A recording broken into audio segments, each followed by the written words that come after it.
Hi, Facebook friends. Helen Arcantu here, CEO of the YWCA of Northern New Jersey. My pronouns are she, her, hers. Now, if you know the YW, we're really all about our persimmon. But today we have gone red, and I hope you've gone red too. If you have not gone red and you're wondering why we've gone red, then stay tuned and get yourself comfortable and listen to this great conversation that we have for you today. Today is Go Red Day. It's a national initiative that encourages women to know their blood pressure, their HDL cholesterol, and their total cholesterol levels, as well as their BMI, their body mass index. And that way, knowing all of those statistics helps you better understand your health risk for heart disease. It's time when the nation spotlight today is the day when we really spotlight heart disease, and it's the number one killer of Americans. President Lyndon B. Johnson, among the millions of people in the country who had heart attacks, first issued the proclamation in 1964. And today, we are so grateful to have our guest, Miss Lisa Lovell, with us. She is going to share her own experience and insights around heart health. And before we do that and chat with her, I want to tell you a little bit about her. She is a financial planner for Prudential. Her focus is to provide honest service and financial strategies that will help her clients achieve their personal financial goals. In her free time, she enjoys spending time with her family, her friends, her favorite Shih Tzu, Neiman. Oh, how cute. I wish she was with us on the screen right now. And she sings in a choir and she reads.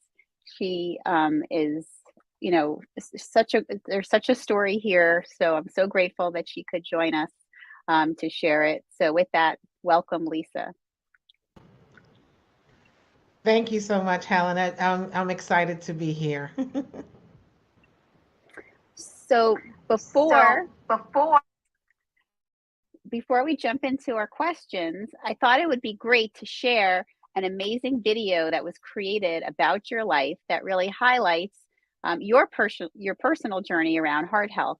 It was created by Prudential, where Lisa works, and we're going to show you a little clip of it right now. May 7th, 2009 was the day that kind of brought me into a different reality. I woke up at 2:30 that morning. I felt like an elephant was sitting on the left side of my chest. I only woke up because I heard a voice call my name.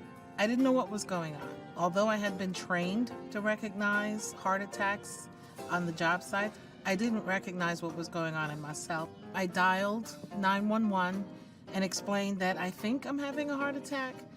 I couldn't tell you who woke me up that morning, but I know now that it was only my belief in God. That was the beginning of a different life for me.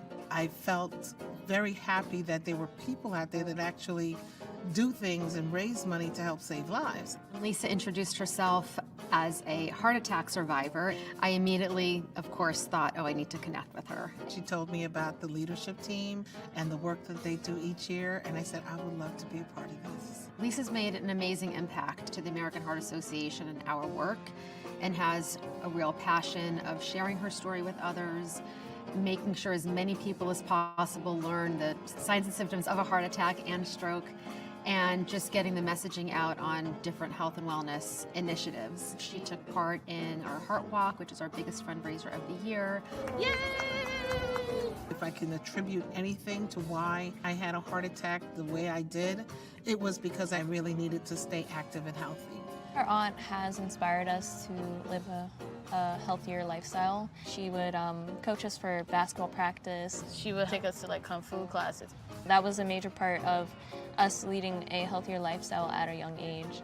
Having always helping people in all different ways, even outside of the American Heart Association.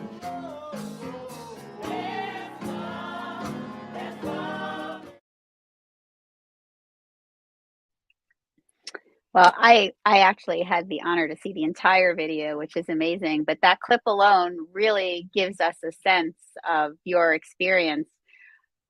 So, Lisa, tell us a little bit more about what happened that day, and then how it changed your life. Well, I have to tell the story about where I was in my career at that time because, yes, I'm now at Potential Advisors, but prior to that, I was a 30-year veteran of the construction industry field. I had worked with major construction companies, and at that point, I had actually started my own construction company and was in the process, the days leading up to that, I was physically on a job site, walking around, wondering why I couldn't breathe the way I couldn't breathe, wondering why every time I ate, my stomach would swell up, why I was feeling nauseous. And I just kept dismissing it, saying, oh, it must be allergies, because it was springtime, it's May. So that's what I said. And the night before, I remember having a very massive headache, migraine, I will call it. And I went to the emergency room for the migraine, not tell them, didn't tell them anything else. And they said, here, take this, go home. So I went home. And 2:30 that morning, I woke up drenched in sweat, uh, head to toe. It felt like I had jumped out the shower and laid down in my bed. And when I woke up, it was only because, as I said in the video, I literally heard a voice say, Lisa, get up. And I sat up immediately in the bed and realized I wasn't breathing well. My two dogs at the time were looking at me and like as if, like, what's wrong with you? Who are you talking to? Because I live by myself. And smart me laid back down and said, oh, you're just having a nightmare or something. I put my head back down and I don't think it was even 2 minutes. And the voice said, Lisa, get up now. And I reached over for whatever version of iPhone I had at that time, dialed 911, started putting on my robe and grabbing my wallet and putting on my shoes. And all along, the people were telling me the lady at the other end of the line was very calm and kept saying, stay there, they'll get to you. I said, yes, the alarm is on, and I have to turn it off so they can get in. I got to unlock the door. She's telling me, don't go down the stairs. I did everything she told me not to do. So, fun fact, don't do what I did. Listen to what you're being told, because it could have been a little bit more dramatic. But that's what happened that morning. And the next thing I knew, I'm very familiar with the the fire department and the police department because they're in my neighborhood and I see them. And the first person that came was the chief of police, who is also kind of the head of the PAL, the Police Athletic League, where I used to coach girls basketball. That's what my nieces were talking about, some of the activities I got them involved in. And he was the first person to show up and kept me calm. And then, I remember getting to the hospital, to the emergency room right here in my hometown in Rahway, and wasn't much they can do for me. I was in and out of consciousness. The next time I came out of, I became conscious. I was up at St. Michael's in Newark because the small hospital here couldn't do the stent or the cardiac cath. So they transferred me up there, and I remember waking up while they were doing the stent, and they said, go back to sleep, which I did. And I spent a couple of days after that in the CCU, and it's just been a journey after that. So, I mean, that story, it really does remind us that, you know, that little voice, whoever and whatever you believe in is telling you something and that you should not dismiss it. I mean, it clearly saved your life. You know, and my goodness, thinking about now, thinking about it backwards and all the things that were happening to you that were really the heart attack kind of coming and starting in your body is so helpful to hear. And I hope, those watching, really put that in your mind that, sometimes when you're feeling something, especially because our lives are so busy and we all have so much pulling at us that we're so quick to dismiss it. But, you were really, really so lucky. So I can understand that this felt like a calling once you got through it, that there was more to do. So tell us about that. Tell us what happened next. What happened next?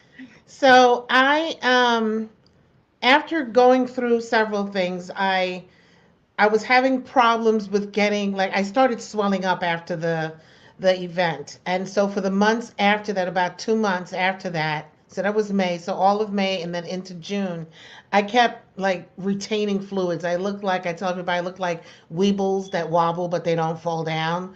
That was me. And it was pains all over. So I ended up getting a pacemaker defibrillator implant, the same day that Michael Jackson passed away. And so it was what I woke up to in the news in the recovery room, and I was like, "Am I dreaming again?" So after that, I started feeling much better. The pacemaker did its job, but now here I am with a pacemaker at the age of 42. So something I never expected because I'd always been athletic and whatever. So a little bit of touch and go with which medicines work, which ones didn't, which ones were doing good for me, which ones were affecting different things, because I'm also diabetic. And those are concerns that they have, and some of the medicines were challenged further to my kidneys. So it was a real touch and go game for a while. But I have to say that I actually learned to champion my health. I did not just allow the doctors and medical staffs to come in a room and talk to me and sign a script and walk out. No. I want to know, why are you changing the medication, or why are you prescribing this one? I get it, I know my health, but I needed to understand what these were going to do, what I could expect, and what are some of the long term. Because these are things I'm going to be on for the rest of my life. So once we got that straightened out, I happened to run into Judith Friedland of the American Heart Association Heart Walk team here in New Jersey. And it was at a networking event for a Chamber of Commerce here that we were meeting in Clark. And we were going around the room and everybody was introducing themselves. There were about 30 people. And I like to play not 6 degrees of separation, but one, because I think I can connect myself to everybody by just 1 degree. It sometimes doesn't work. But as they went around the room, everybody said something, and I made notes as to how I could be connected to them, either what they did, who they are, where they live, something.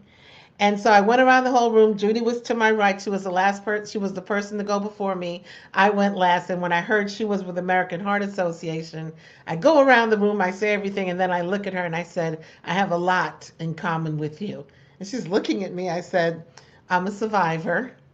And I try to tell everybody, I started yelling it from the rooftops to my family, my church, look at your health. I talked to everybody that I could that wanted to listen about why it's important to pay attention and don't do like I did.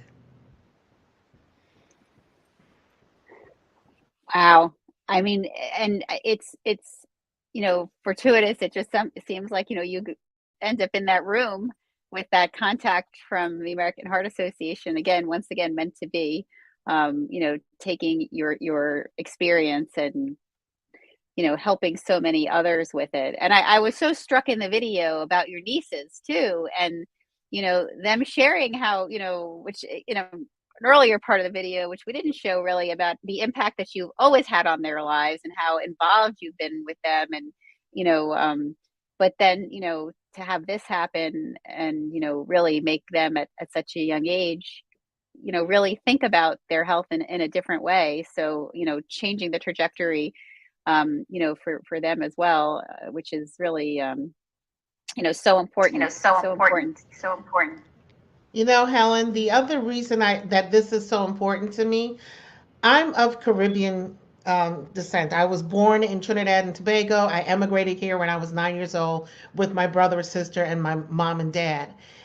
And my father, after my parents separated or divorced, my father died of a massive heart attack when he was 43 years old. I had my heart attack at 42. Did you know that the first time I heard that there was heart disease in my father's side of the family was on the day that he died?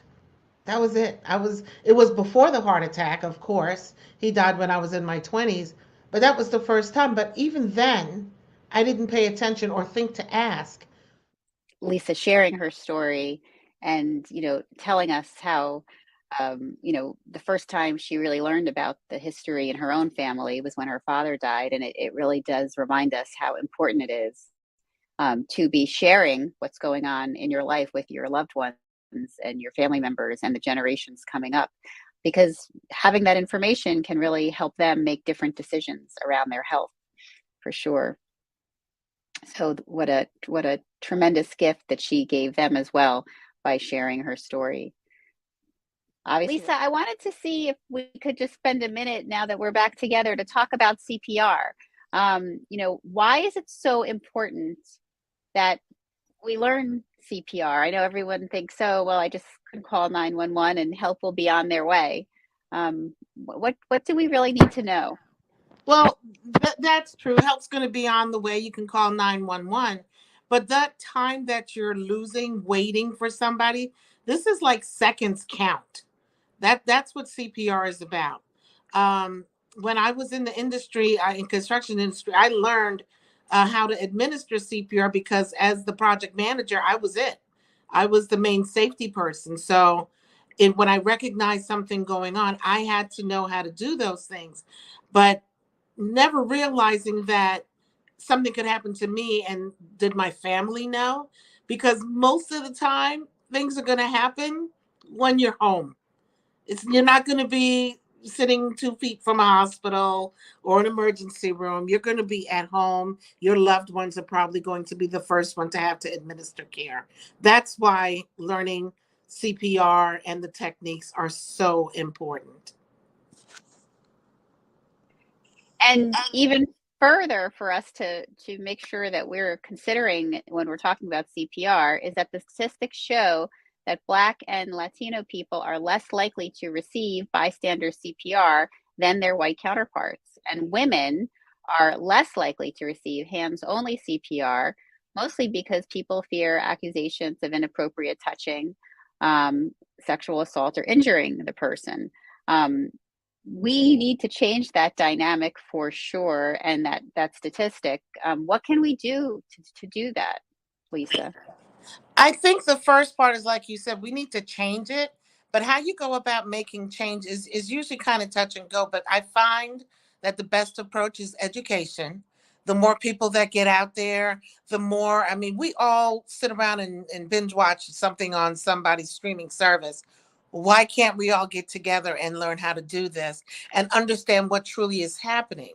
As opposed to turning on our videos and recording things, get involved and really become helpful. But changing that stigma really is going to start with education and maybe even trying to understand why that situation. I get it with with the with things about sexual harassment and things like that. It is important, but when it comes to life or death, what's more important? Not that one outweighs the other, but would you want someone to help you or not, because maybe they're of a different race, sex, sexuality, sexual orientation? That doesn't make sense to me.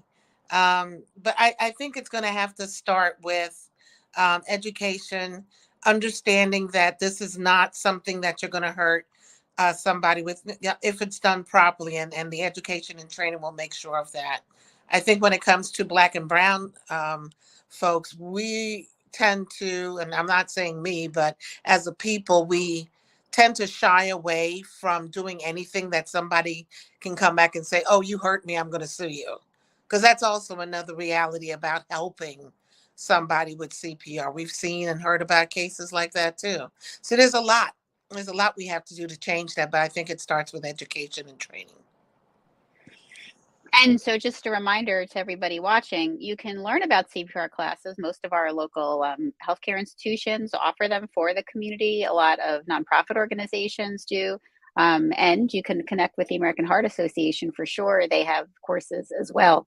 And it would definitely, we're going to put the information here for you, cpr.heart.org, where you can go to that link and you can find exactly where to go to get a CPR class. So it would be so important for you to do that.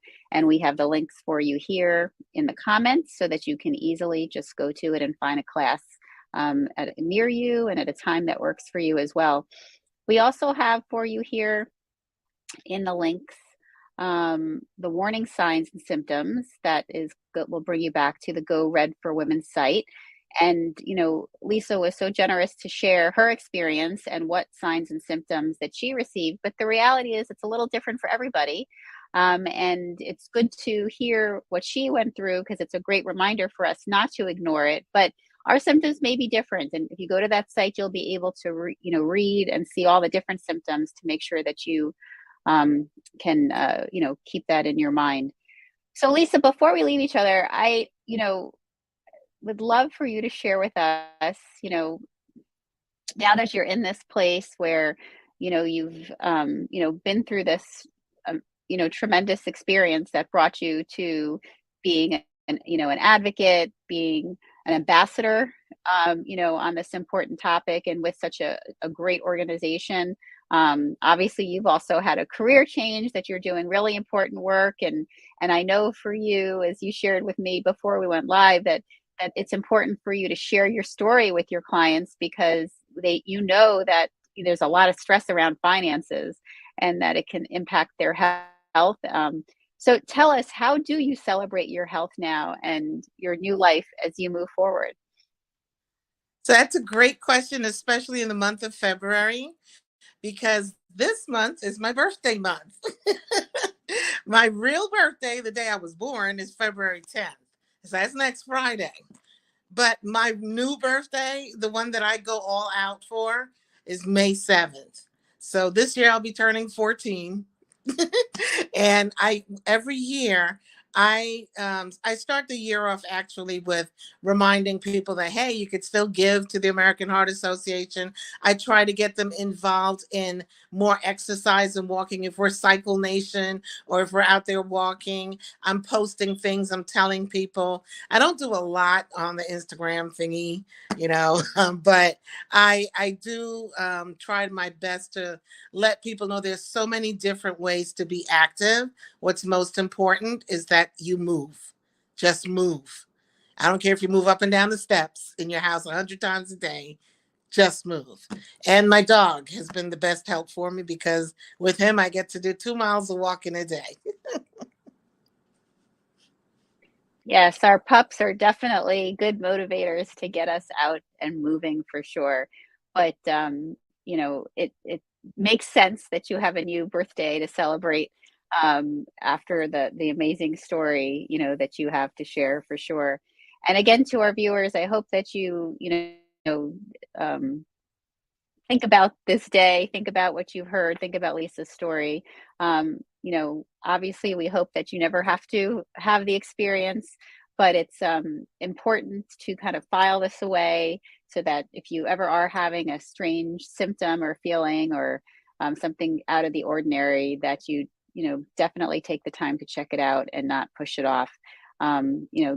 If there's a reason that we're all here, and we want to stay around for it for sure, whether it's the people in our lives or something that we're on a mission to do.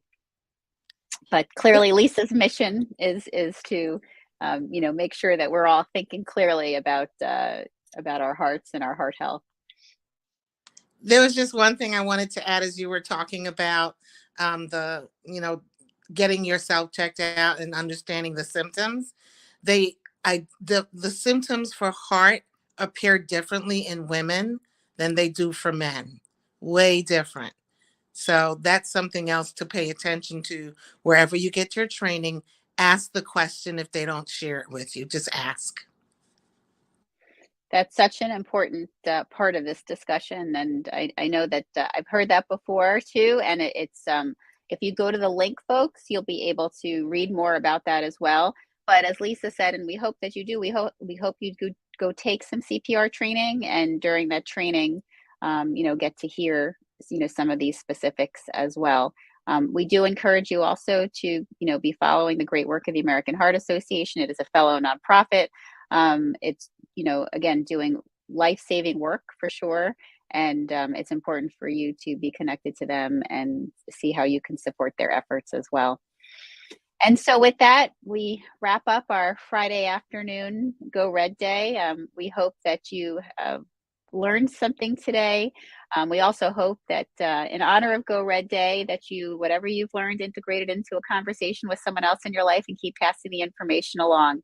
The more people that we can share Lisa's story with, the more people that we have the potential to get help and get, keep their hearts healthy and strong and stay around.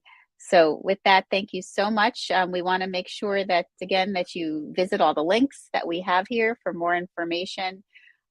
We also want you to join us on Monday morning at 9:30. We'll be speaking with Barbara Giarmo from the Dr. Martin Luther King Birthday Committee to be talking about all the amazing events that they are rolling out this month for Black History Month. So we hope that you join us for that. And also, if you've been following us this week, you know that we've been hosting a series around this, around Unite Against Hate, the state of bias crimes here in New Jersey. We have 2 more parts of the series. One is on Tuesday evening, which is on Zoom. That's going to focus on anti-Semitism. And on the 8th, we are meeting in person at Caldwell University at 7 p.m. We'll put the link here for you if you'd like to join us. We'll have our Attorney General, our New Jersey State Attorney General, Matthew Plackett, with us. Dr. Chris Purnell, who is a physician leader and a social change agent, and Monique Joseph, a mother and an activist, sharing a story of racial bias that impacted her family. And we want you all to join us. We want you to watch the 2 parts of the series that we did earlier this week around focusing on the impact that our LGBTQ plus community, as well as our AAPI communities, have been impacted by hate crimes. We do believe that we can change the trajectory of hate that we're on, but that we all need to do that together. Whether or not you're in one of these targeted communities, you still have a role in making change here. So we do hope that you pay attention and check in to our conversations. And with that, lots of great happenings at the YW. Please visit our social media and our website, and we hope to see you at something soon. Lisa, thank you again so much for sharing your story. We wish you a happy birthday on the 10th and an even happier one on the 7th of May. We're so grateful that you could be with us, and please keep sharing your story. And I know for a fact that you're saving lives by doing that. Thank you so much for being with us. Thank you. Bye, everyone.